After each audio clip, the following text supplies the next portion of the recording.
content presented in this podcast is based on real events and may contain graphic descriptions of violence, sensitive topics, and explicit language that may be triggering, offensive, or sensitive subjects to some viewers and listeners. Discretion is advised. The purpose of this podcast is to explore and discuss true crime cases for entertainment and educational purposes only. This podcast does not intend to glorify or sensationalize crime, but rather aims to analyze and understand the complexities of human behavior in the criminal justice system. We encourage listeners to approach this content with empathy, critical thinking, respect for the victims and their families. Tonight, we're talking murder, mayhem, haunted crime scenes. The spirits who just won't shut up until somebody listens. We're talking about the bizarre collision of cold cases and cold spots. So grab your wine, sage your house, and maybe sleep with the lights on after this one. So with that being said, it's time to start the show. Let's hit it.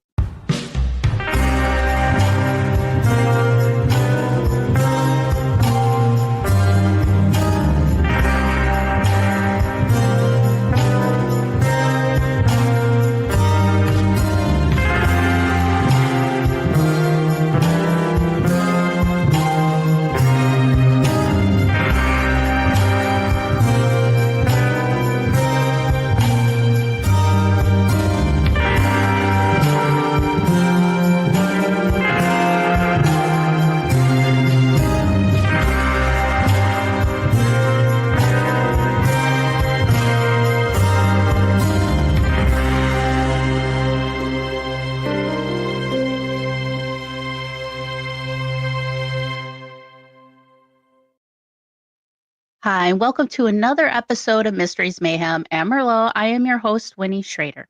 Tonight, my guest is the one and only Dalen Spratt, the paranormal investigator, TV personality from Ghost Brothers. Now he's on a new show with Scotty Davis, Phantom Forensics. But you have been in so many places, haunted places, and most, I would probably say 90% of hauntings deal with true crime. Somebody was murdered, stabbed, abused, whatever in those locations. And those locations seem to hold a lot more energy and substance than just a normal haunting. So I'd love to get Dalen Spratt on to talk about that and to see if he's encountered anything like that. So Dalen, welcome to the show. Hey, Winnie, how's it going? Oh, it's going good. So you were on Ghost Brothers. That was first aired in 2016. And you had 2 seasons with Ghost Brothers. Yeah. So, okay. It's funny. It's funny how like the story I looked it up. I'm like, it's confusing. Yeah. And I'm sure Dave it's probably been through the same thing. But they give you different iterations of your show. So we had 2 seasons of Ghost Brothers proper, as we call it. Then we had a season of Haunted House Guests. Look at my balloons going up. Haunted House Guests, which we had 1 season of, where we went to people's homes, stayed with them, and told them who, why, what, when, or where their house is haunted. Then we did 2 seasons of Ghost Brothers Lights Out, which was essentially us back to investigating larger locations, but just all over. So the same show just wrapped up in a different pretty bow. Yeah, well, and I loved your show because you guys were going in locations that you didn't see on all the other shows, which was I found fascinating. And so when going into these investigations, you get the backstory and the history. How many cases and hauntings did you go to that involved true crime prior to the haunting, or what could be causing the haunting? True crime related, maybe honestly a couple, for sure a couple during Ghost Brothers. But to be completely honest, I've probably ran into more true crime doing my YouTube channel on the Graveyard Shift. Because that's kind of what I focus on with the Graveyard. Oh yes, Shift. I know. I complete because you have that on YouTube. Is that correct? Yeah. So on YouTube, what I do is I took all the knowledge that I gained from Ghost Brothers, which was just being thrust and thrown into the paranormal. I had no background before it, no interest before Ghost Brothers, had never done anything before Ghost Brothers. So after doing those years of Ghost Brothers and just kind of understanding the paranormal and kind of finding my space, the past 2.5 years, I started my own thing on YouTube under my name, Dalen Spratt. And I started a community called the Graveyard Shift, where we solely focus on spirit box sessions. I don't really use any other equipment. I'm just mastering one tool, and that's the spirit box. And I go to resting communities, AKA graveyards, all over the world. And I try to speak to those who haven't been spoken to in a long time. But I started a series within that called PTO, playing off of like the whole work thing with the Graveyard Shift, where my viewers write to me and they tell me about that they want me to come out and help them communicate with their loved one. But what that's turned into is a lot of true crime that people just want answers from. Like, literally every episode almost of my channel is some sort of true crime story, people wanting, closure, needing answers. Just, it's intense. Yeah. And, with me doing true crime, and I've been a true crime junkie my whole life. When you see the families, like if they have a family member that was murdered, but they don't know who did it, and just that not knowing, or if you have a missing person in your family and you don't know whether they're alive or dead, and just that angst of not having that closure. And I'm sure that's why a lot of the spirits on the other side are very active, because they want closure too. They want their story told. Doing the spirit box sessions, and if people don't know what a spirit box is, it's a investigative tool for the paranormal where it scans frequencies and words can pop through. I've used spirit boxes myself, and I actually like it. It's I think it's a really cool tool to use, especially at like a graveyard. I think because you can actually pick up so many other voices and you hear the distinction between the voices. So it's pretty neat. Now, in your opinion, do you feel like ghosts can be a witness to, have you gotten any information from a spirit box session or an EVP session that you were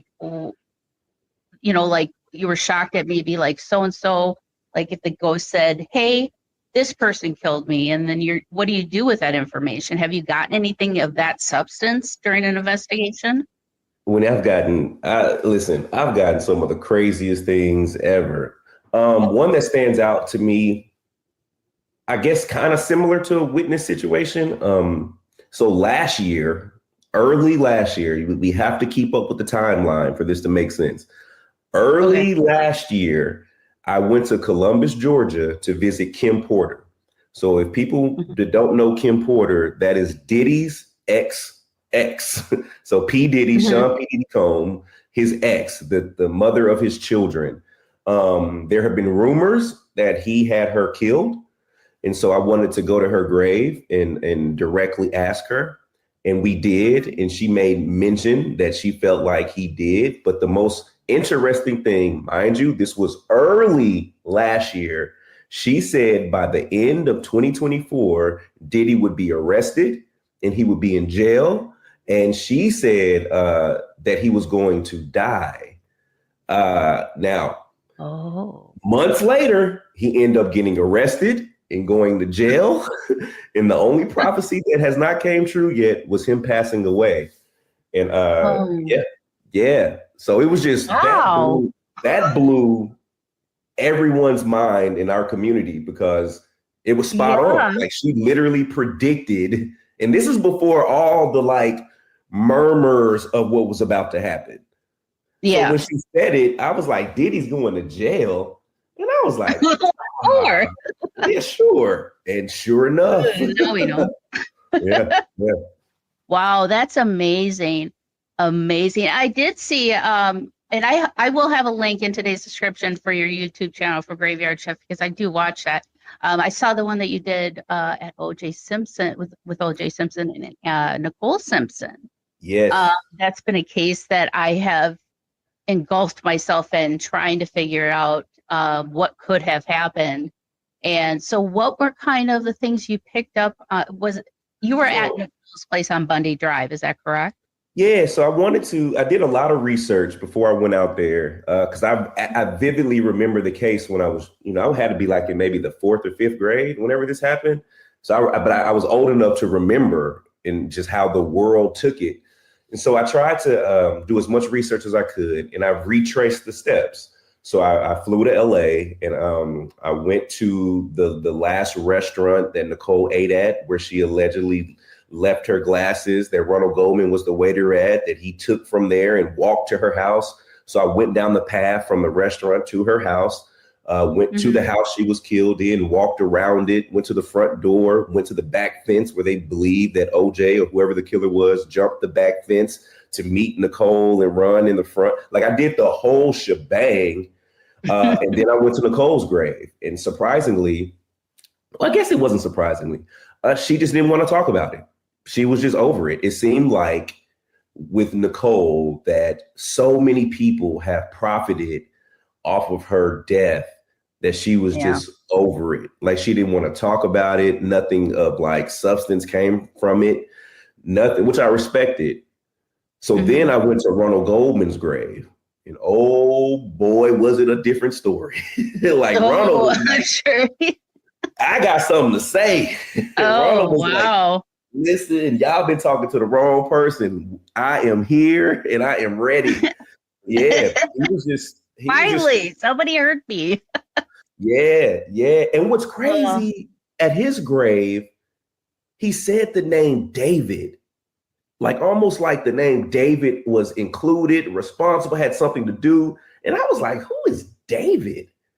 When I tell you, I got 1,000 emails after that episode aired, and people doing research and finding out that the man David was actually OJ's friend, who was the godfather of his kids.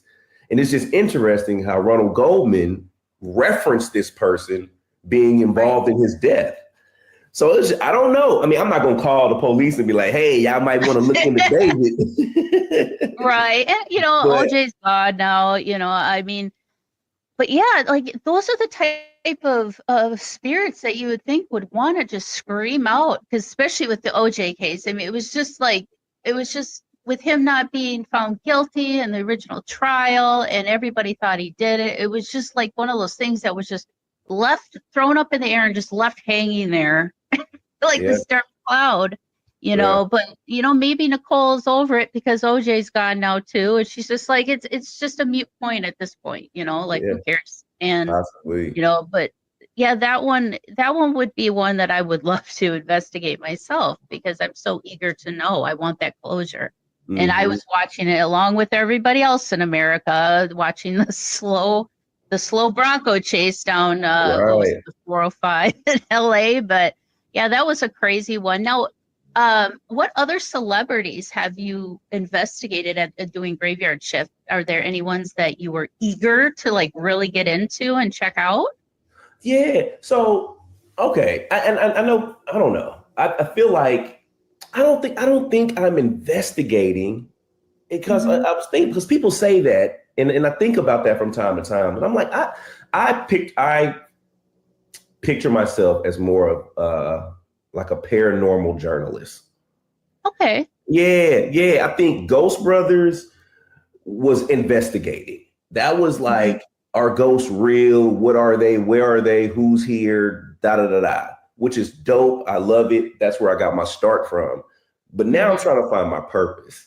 And I feel like my purpose is what I'm doing now, and it's giving a voice to the voiceless. So I'm beyond the, are you here? Like, are ghosts here? Like, da da da. Yeah. I'm more so now, what is it that you're trying to say? Do you have a message? How can we converse? So when it comes to celebrities, man, I've talked to, and it's funny because I'm like, dang, I have talked to, I don't think there's a greater interviewer than me, because my roster, I've talked to everybody. I've talked to person beat. Listen, I've talked to Lee Harvey Oswald, who allegedly killed Kennedy. I talked to Jack Ruby, who killed Lee Harvey Oswald. Yeah, he did. David Koresh, who was the cult leader in Waco, Texas. What? I've talked to Sharon Tate, who was murdered in the cult killings. I've talked Mm-hmm. to Emmett Till, who died in the civil rights movement, Martin Luther King, Coretta Scott King, Mm-hmm. Jackie Robinson, everybody. Like literally, I thrive off of like trying to communicate with Mm-hmm. yes, celebrities. I think it's cool I feel like to talk to the celebrities because it's just, you just hear Paul Walker, Matthew Perry. Like I've talked to everybody.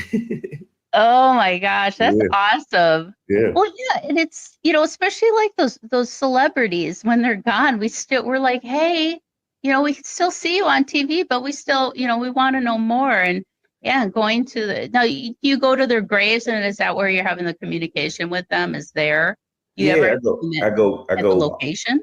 Yeah, now I always go to the resting site. Like, and I know you don't have to go there because we've experimented with that, seeing if we can contact spirits not at their resting space.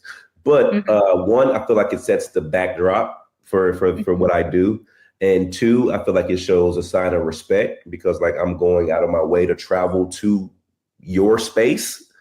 Mm-hmm. Yeah, and it's almost like my way of just like just remembering them and just yeah. I just feel like it makes it. I don't know. I feel like 100 years from now, when I transition, like if somebody was trying to talk to me, I would love for them to come to a space that I am somewhat sort of attached to or, connected Right. to.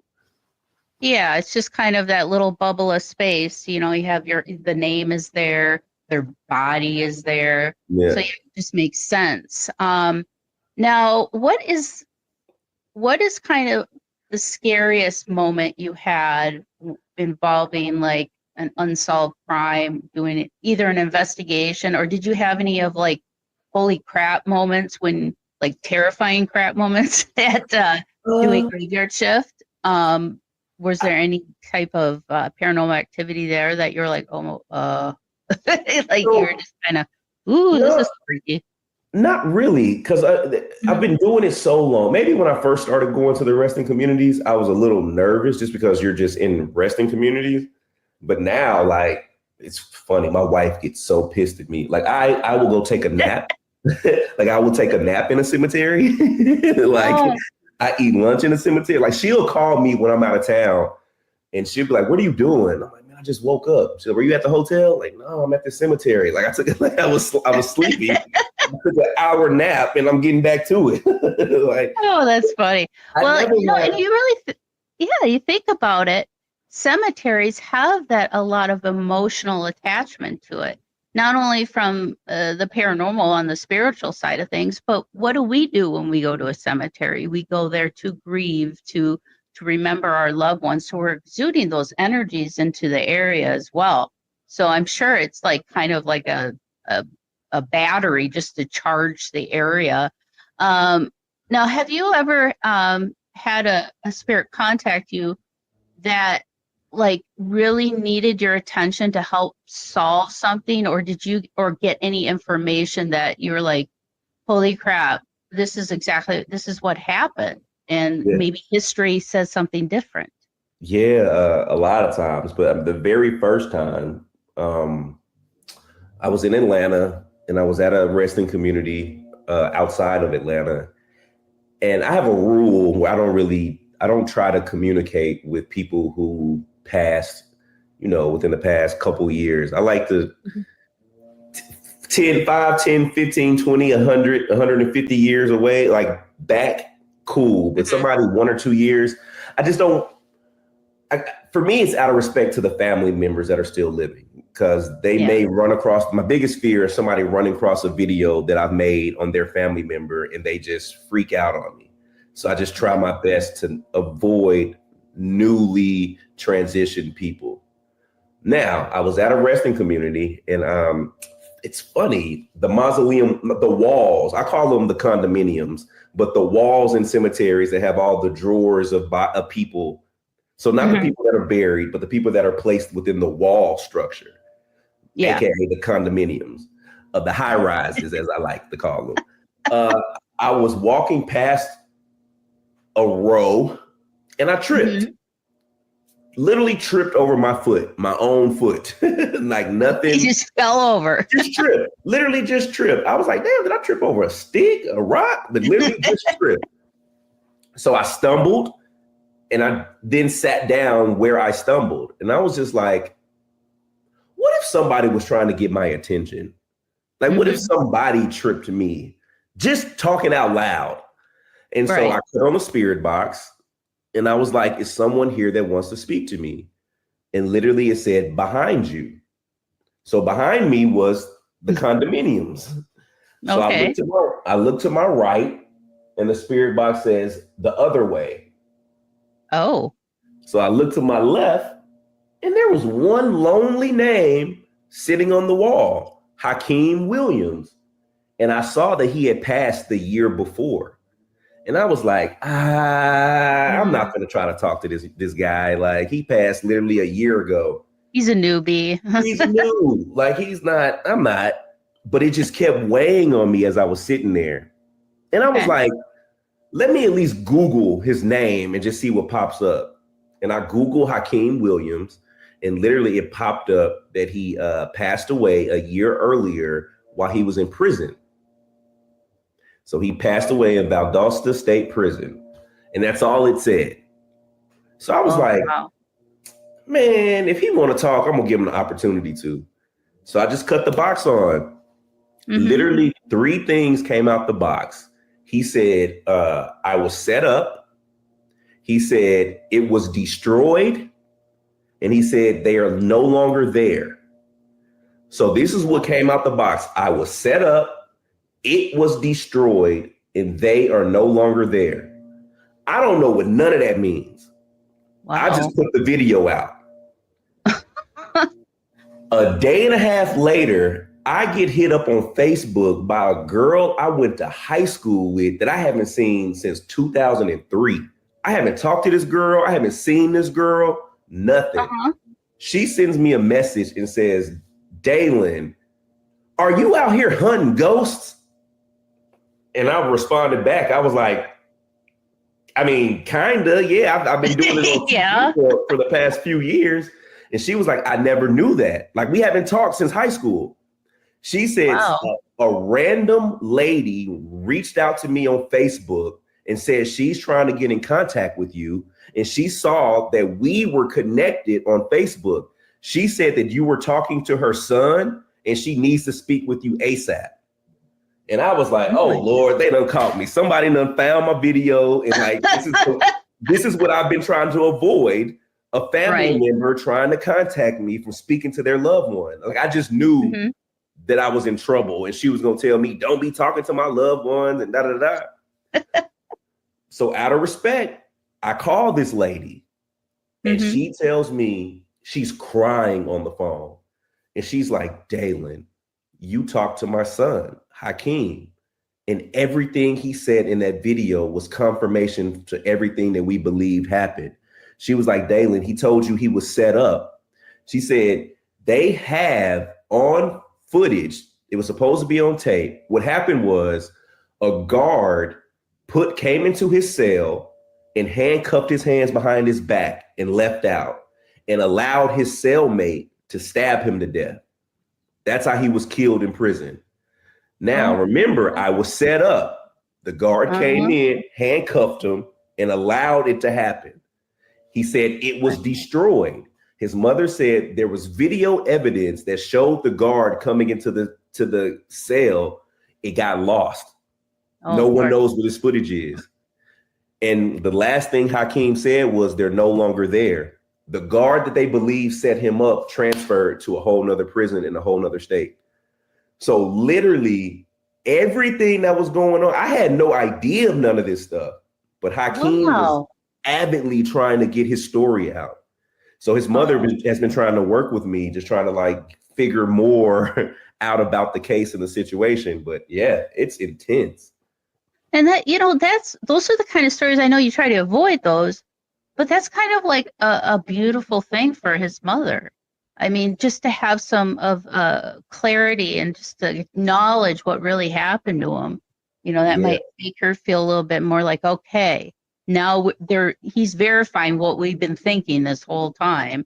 Now, do you believe when you go into any type of investigation or speaking spirit box sessions, do you feel the energy is different when there's a crime attached to it? Does it feel darker, heavier, or you just don't know until you start hearing words and putting the pieces together?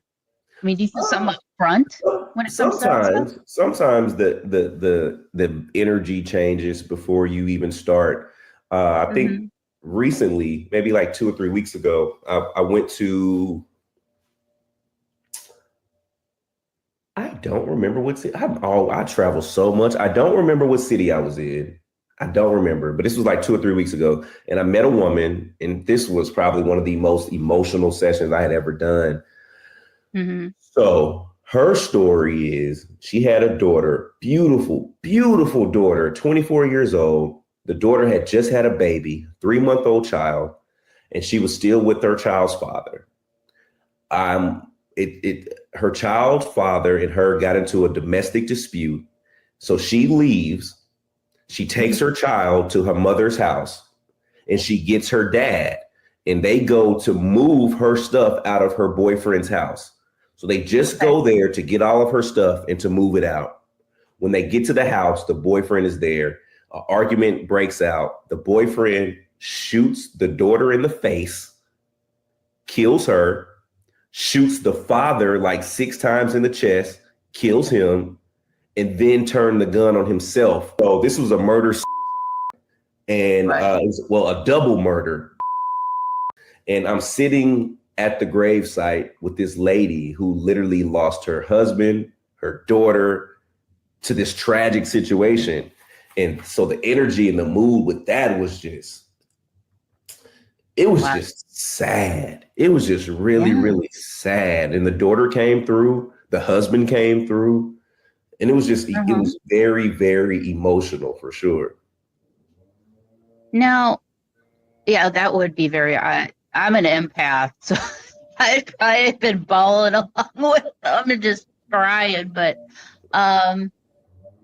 now, do you think with what you've been learning and experiencing and doing your spirit box sessions for graveyard shift, do you feel like you can maybe kind of hone in what you do and possibly have police and criminal investigators use that as a tool to solve a crime?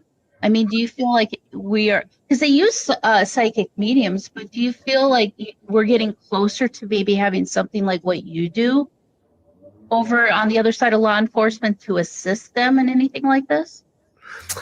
I don't think so. I don't think they would probably ever go for, because I call myself, I always say I'm not a psychic, I'm not a medium, I'm just a brother holding a box. That's it. Just holding a spirit box, asking questions.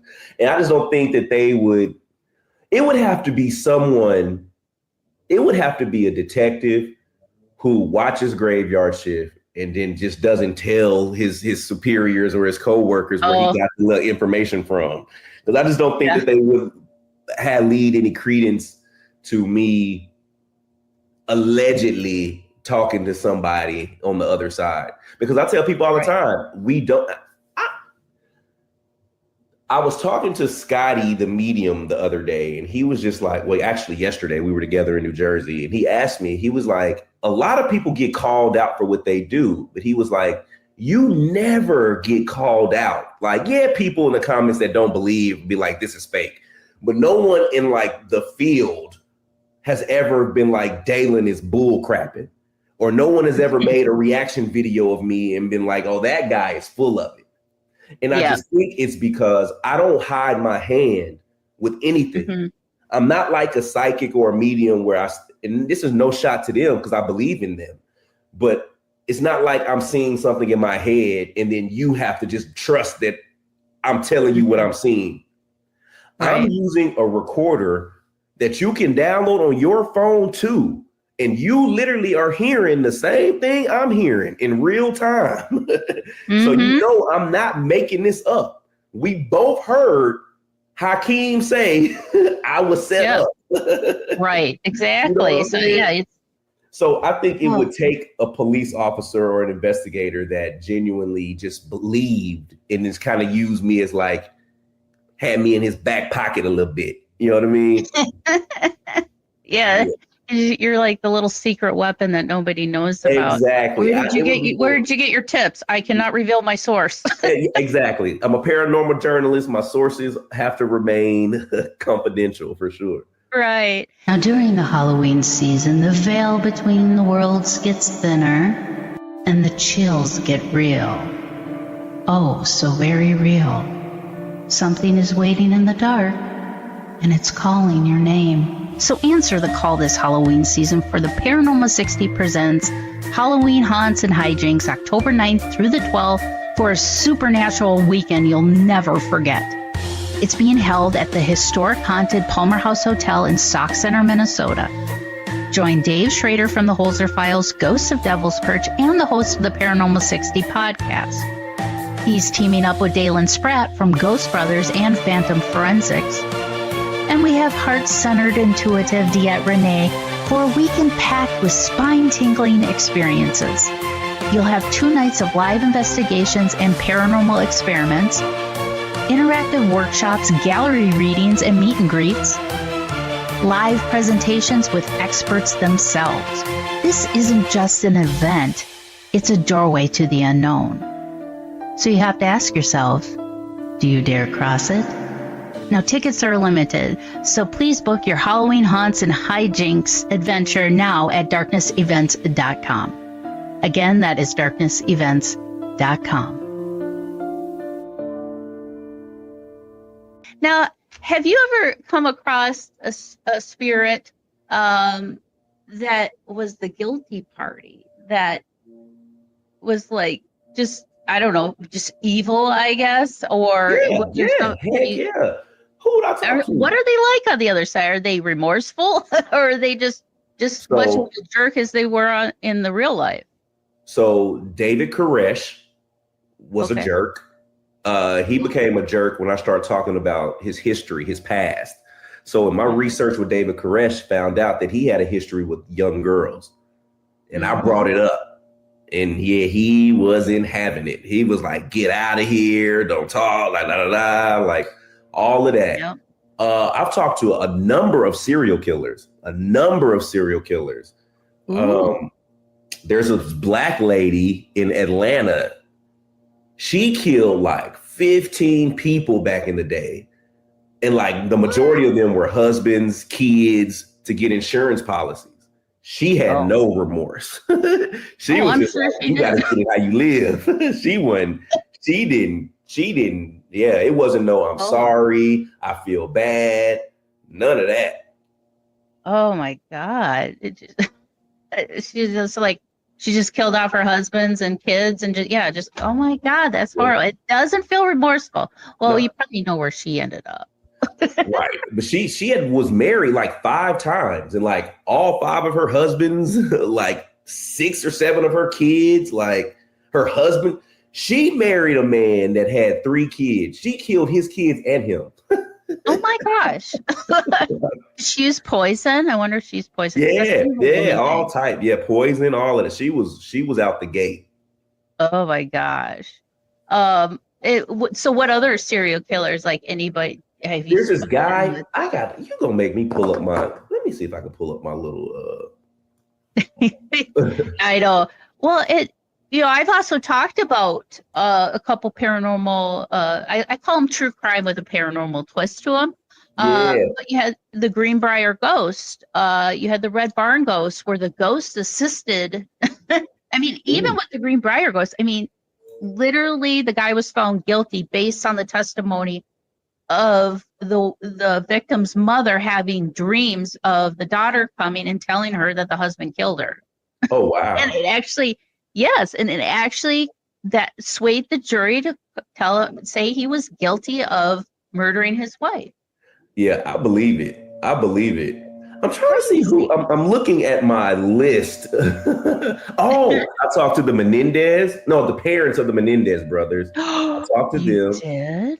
I talked to who else? I've done so many videos. David Koresh. Blah, blah, blah. I talked to some victims of the Jonestown massacre with Jim Jones. So I didn't get to talk to him, but I talked to, a couple of his victims. Who else? Yeah, so many. Yeah, so the Casanova killer, he was the most handsome serial killer. He was out there, I think, in Florida. Yeah, a whole lot. Everyone thought Ted Bundy was handsome. No. Ladies like old Ted for sure. How you doing? But now, for the Jonestown massacre, which is, if nobody knows about it, Jim Jones was a religious leader who basically moved his whole congregation down to, I think it's Guyana. Guam or Guyana. That's where it was, Guyana, and created this community. And he was very abusive, very controlling, saying that people can leave whenever they want, but they can't leave whenever they want. It's one of those things, what he says on the surface. But when there were one of the senator from California came down, Senator Ryan, I believe his name was, he went down there to talk to the people to say, hey, is everything okay down here? Kind of like a welfare check. But, with the Jonestown thing, it was a collective mass murder. I mean, if you heard the term drinking the Kool-Aid, it came from that incident. What they did was they took a bunch of fruit punch or whatever, dumped a bunch of cyanide in it, and made the people drink the punch. Yeah. And forcing it down the baby's throats because they wanted to die as a group, I guess. It was a mass thing. And what kind of stuff did you pick up from that? Because that, I can't imagine that. To me, I think I would lose it. Because knowing that kids were forced this. Oh God, what did you pick up with that? So a woman in our community was a part of the Jonestown cult, and she reached out and wanted to speak to her siblings. So she lost 3 siblings in the massacre. So she was like 14 when it happened. So her family met Jim Jones in California. She was a part of his church. She traveled up and down California with him every week to preach, her and her family. And then they all moved to Guyana to help build out the church out there. So she lived out there. It was her older brother. It was her and her 2 younger sisters. And ironically, they brought a doctor to the camp to give everyone eye checks. So the doctor brought literally bags and bags and bags and bags and bags of glasses, different prescriptions, everything. She said literally thousands of glasses he brought so they didn't have to go get, what they needed when people got their eyes checked. She got her eyes checked, and the doctor looked at her and said, without looking at any of the bags, I don't have what you need. You have to go to Georgetown and go get your prescription filled. And she was like, I don't want to go to Georgetown. And he was like, you have to go get your glasses. So she tried not to go, but Jim Jones and the other instructors there forced her to go to Georgetown to go get her glasses. So to travel to Georgetown, this is like a week-long experience. It's not like you go up the street and get it and come back. You're traveling days to get to Georgetown. So while she was away, in the few days that she was away, that's when all hell broke loose and everyone was killed. So the only reason she survived is because her eyes were bad and she needed to go get glasses from Georgetown. All of her siblings were killed, everything. So for her, her thing is she hates the saying, don't drink the Kool-Aid.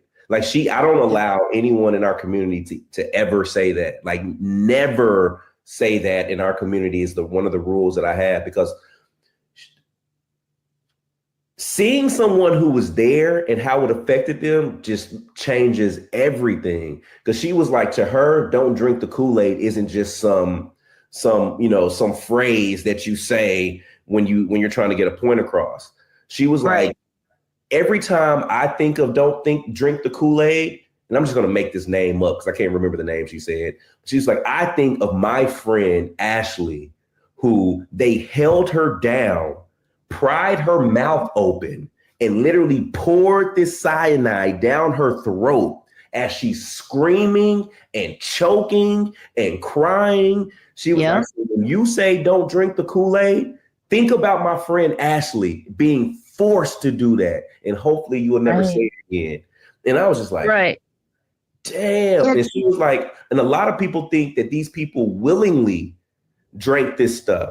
She was like, people don't even realize a vast majority of the people were found with puncture wounds in like their back, their necks. Like they were injecting people with cyanide. Like you try to get away, they would hold you down and stick a needle in your back and shoot this poison in you until you die. Like, so she wanted to talk to her brother. She wanted to talk to her 2 siblings. And so she, when everything burned to hell and the police came, the FBI, the CIA, everybody came out there to figure this whole mess out. They grabbed her from Georgetown because they had an offset of the community in Georgetown. Yep, they had like a base house or something like that. They flew her to New York. She showed us her mugshot at 14, sitting in like the FBI's office, looking like her world was just turned upside down. Like the fear in her face. So the FBI told her that her brother is thought to be the person that pulled the trigger on Jim Jones, because Jim Jones told her brother, if it ever comes to it, I want you to be the person that does this for me. So that was one of her questions. Did her brother actually pull the trigger on Jim Jones? And it was crazy, the responses that she got. Y'all got to check that episode out if you want to know what he said. Yeah. Don't spoil it. No spoilers. Yeah. And when we talk about the Jonestown massacre, we're not just talking 50 people. No. There were over 900 people that died in that massacre. And it was Senator Leo Ryan and a couple of journalists, because they went down because people were writing letters saying, hey, we can't reach our family members. So I mean, that's kind of what opened the can of worms, and that's kind of what happened with David Grush too. People were finding out they had guns in the compound and they were manufacturing illegal ammunition, things like that. So that's why the FBI was trying to get involved with the David Grush case. But yeah, the Jonestown massacre, that to me, it would be a place where I don't think I could even step on the grounds because of all the sadness. Because people were forced to take the cyanide punch, or like you said, there were injection holes, so people probably refusing were getting injected by it. So there had to have been some people that were all in on it, and they actually even did drills prior to this. She told us that he would call everyone into the sanctuary to like it's called the pavilion, and he would be like, now we're doing it, like now's the time, we have to transcend, come up here, and now we're all gonna die. And people would go up there, like go up on the stage like they're ready, and other people would be crying and saying no, and then he would be like, see that this was just a test. All of you that said no, your faith isn't strong enough. He said that he would call them at like 3 a.m.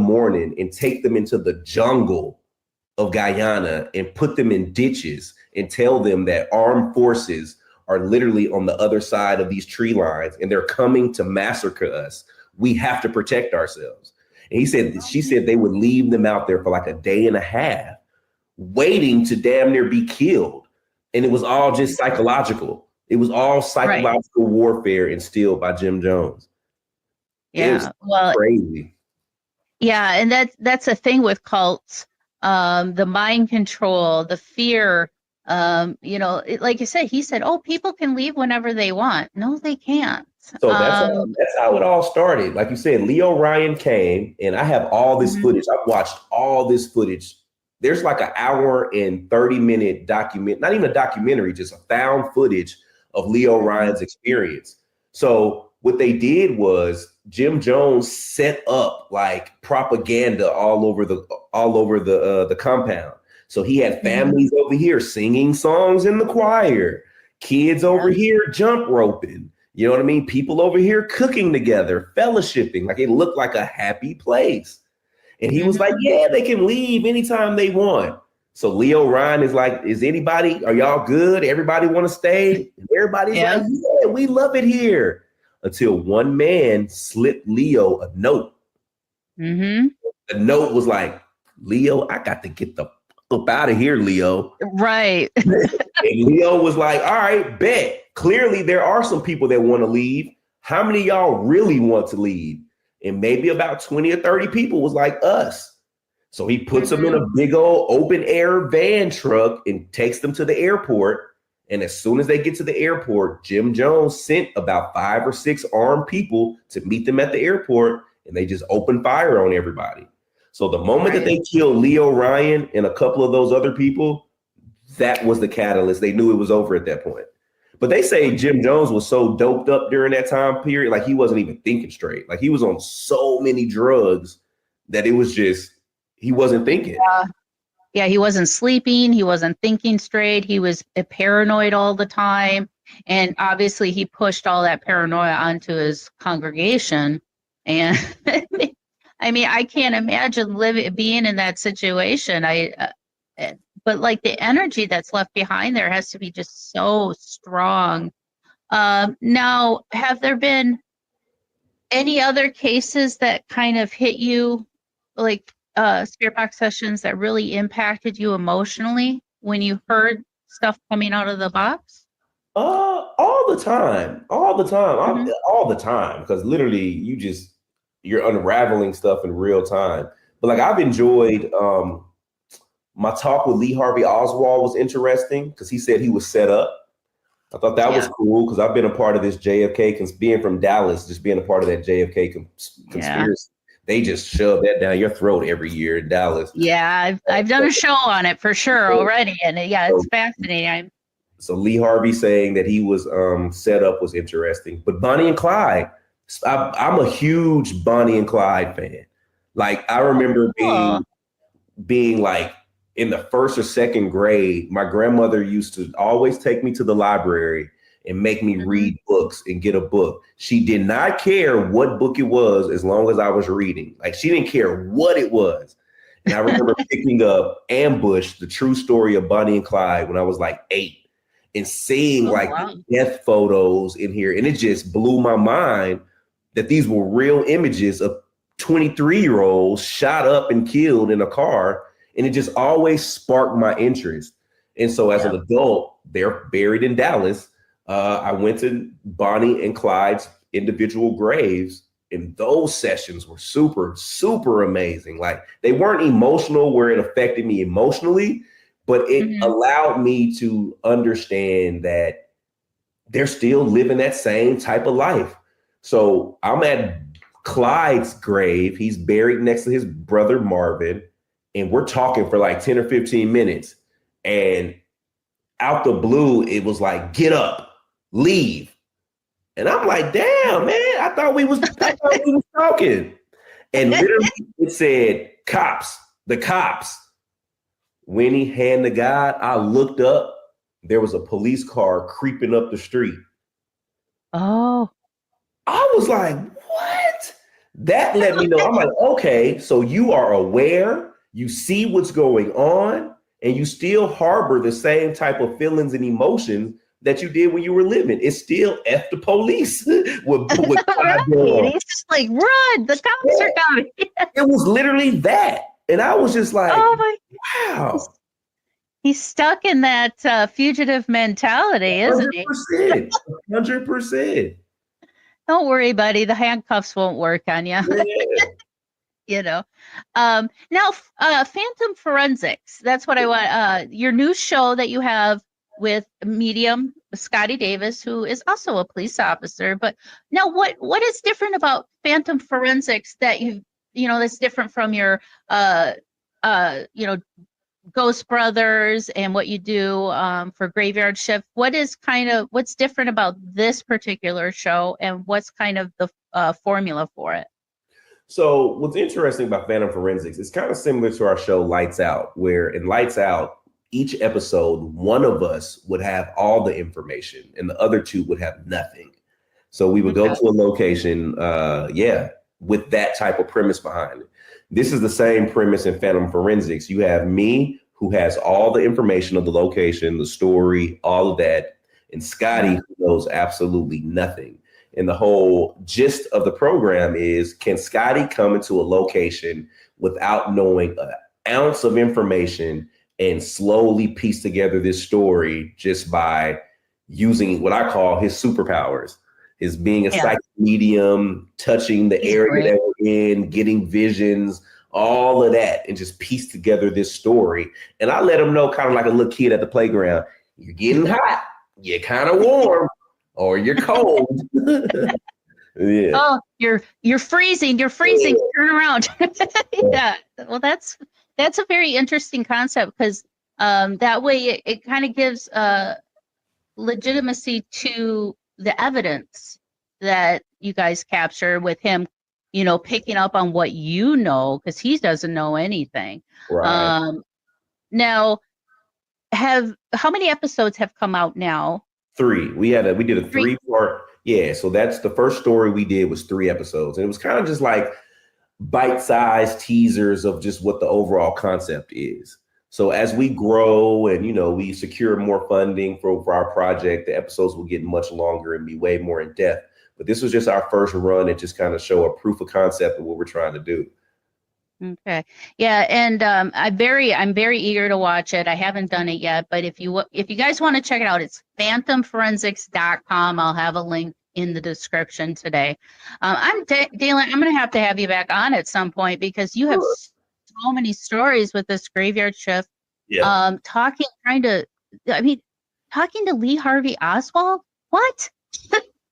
Right. And we all know he was set up, and obviously now it's confirmed with the documents released, but it's just like picking up on those stories. Now, is there anyone that you're eager to want to go and you know what? Yes. And I think something is trying to stop me from going, and I don't know why, but every time I try to go, literally, my mom was saying that the other day. She's like, Dalen, have you realized every time you try to go to so-and-so, something happens? Yes. So Selena, I've been trying to get to Selena in Corpus Christi, Texas for the longest. So it's every time it's something. Weather, the plane gets deterred. The flight, I missed the layover because the previous flight gets, like, it's always something that not allow me to get to Selena. So at this point, I'm gonna just drive from Atlanta to Corpus Christi. But I want to retrace her whole thing, especially with the woman that killed her, actively trying to get out of jail right now. Yolanda, I think is her name. Yolanda. Yep. So like I'm trying to get to Selena. She's like the number one. Her, Whitney Houston, because I've been a fan of Whitney since I was a kid. I used to think that I was gonna marry Whitney Houston when I was a kid. I was a Whitney fan. I had all of her tapes on cassette, and she would be. Whitney would be a good one, because we know what happened, but why did it happen that way? And what's even more creepy, is that her daughter died the same exact way in a bathtub. And that's exactly why one person that's been involved and was around in both of them. One person. Yeah. So I don't know. So I want to. Yes.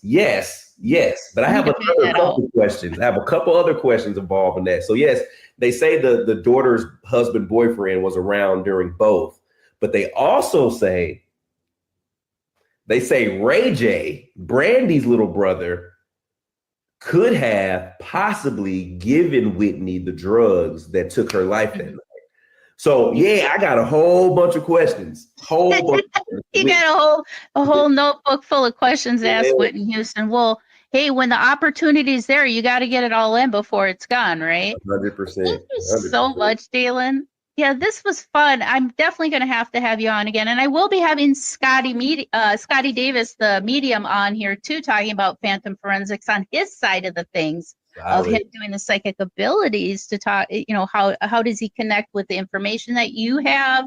Because I find that fascinating, and I feel like these tools are at our disposal are not being utilized properly, especially when it comes to a crime and investigation, things like that. But police departments are opening up a little bit more to psychic mediums. Not all of them, but some are. And sometimes family members are just saying, screw the police, I'm hiring somebody myself then. But yeah, thank you so much. Again, it's phantomforensics.com, and it's Dalen Spratt on YouTube, which I'll have a link so people can watch all your episodes of Graveyard Shift. But I have watched a few. I have to watch more because now I'm really, really, really anxious to get in there. But thank you so much, Dalen, and I hope to see you guys all next week. Thank you for joining me for another episode of Mysteries, Mayhem, and Merlot. And until our next case, my armchair detectives, stay safe, stay vigilant, and stay aware. I'll see you right here next week on Mysteries, Mayhem, and Merlot.